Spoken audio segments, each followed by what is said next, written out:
and their plan, according to the documents, was to drop it right through the windshield, right through Veronica's windshield and kill her that way. So we learned all of that over the weekend, which shows why people were so nervous. They knew what these four suspects were capable of.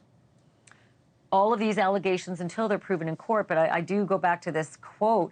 They have a history of violent interactions, including death threats and intimidation against individuals who disagree with their ideas. They abide by their own philosophy and have no regard for the sanctity of human life. Those are not our words. They were the whisper words, and now they're the words of the DA against Tiffany and Tad. Okay, let's talk about this business of a confession. Everybody is saying confession, confession, but we're kind of toiling through those words, and I'm retooling whether I think it's a confession or not. There are recordings that the authorities got of Tiffany Adams shortly after her arrest, Brian, where she indicated that she was responsible for these deaths. So I want to get your read on that and your feel for whether you think that's a confession or whether you think it just might be she said something so off base and was so dumb and didn't think it through that it was clear she was involved to them. I mean, it sounds like a confession to me. Actually, I had to read it 3 times when it came in on Saturday because I'm like, wait, what does this say? It was a little confusing. I'll read it to you again. Tiffany Adams did provide a recorded statement to law enforcement indicating her responsibility for the deaths of the deceased. Certainly sounds like a confession. The first thing I thought of was, I mean, man, she doesn't even have an attorney yet, because that was clear at the hearing, and she's already talking to police in a recorded statement.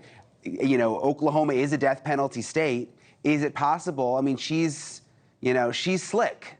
Is it possible that she's trying to outsmart the others and start talking immediately, get on investigators' good side, start cooperating? Maybe she avoids the death penalty and can cooperate. That's kind of the first thing I thought of. Or she pulls the old, they did it, and I got bullied or beaten into going along with it. I mean, there's all sorts of different permutations and combinations for how to be first to the well if there's 4 of you going, to trial for double murder in a death penalty state. So the other thing was that she did enter a not guilty plea. So that's in contravention to this whole notion that she admitted it to investigators. And then the other reporting that we have, which is not part of the affidavit, this is sourced reporting here at NewsNation, and that is that she did not provide the accurate location of the gravesite. You've been there. You literally were there. It's not hard to miss.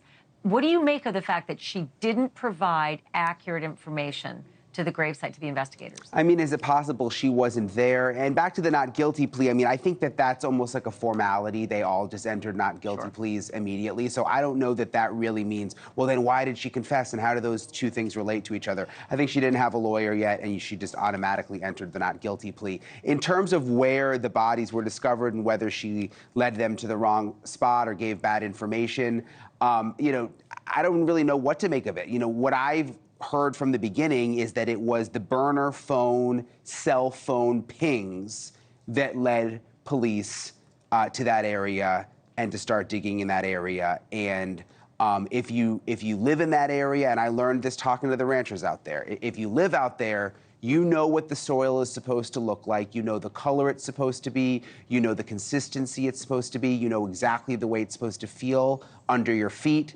And they were able to figure out relatively quickly in that area that there had been some digging in that spot. They tried to cover with the hay, which I know you're going to get into later. But I think the cell phone things are what brought them there. You're going to show us. Definitely they did. So I keep coming back to, well, what did Tiffany say? Where did she send them? If she was giving information about where the bodies could be found, but it wasn't accurate, it doesn't make sense because they probably knew already from, I think Jamie Beasley is the landowner, right? He rented land, he leased land to Tad, and then Tad came to him and said, I'm gonna do some digging down by the dam, no big thing, I'm just moving a tree stump. Well, it turned out that was not what they were doing. They were digging allegedly a 10-foot grave, and that's how, the authorities know that not only was Tad there for that meeting prior to digging, but so was Tiffany. Tiffany, according to the authorities, was there for that meeting beforehand saying, I'm bringing a front-end loader on, a skidder or whatever they call it, and we're going to dig, and we're going to move some land, and it's all good by you. Thanks, okay, all good, let's go. So Tiffany was there. She knew exactly what it was they were doing, according to the authorities. So if she sent them to a different location, I think they had her right there by the, they had her tight because they already knew from Mr. Beasley that. And that could explain how they got the requested and statement started that digging. we've been trying to figure out. Is it a confession? Is it not a confession? Yeah. I guess that could relate back to that. Could have. Can you just touch real quickly on the soil, because there was a detail. There was a detail on how they finished off the grave that would make it look normal. What was that detail involving the cows? You're talking about the hay, right? Yeah. So what they did, according to the sources when we were in the area, is. Yeah, and again, these are people who know how to dig, who know how to farm, who have equipment. That's why they were able to get 10 feet down, which is unheard of. And once they covered the area back up with all of the dirt, they knew to go get hay and spread hay over that entire area because there are cows that graze there. And they knew by spreading the hay there, the cows would move into that specific spot. They would start stomping around, they would start eating, and they would make it less noticeable that the soil had been disturbed there from all of the digging. Thank you for watching. Go to newsnationnow.com to find NewsNation on your television provider. And don't forget to click the red subscribe button below to get more of NewsNation's fact-driven, unbiased coverage.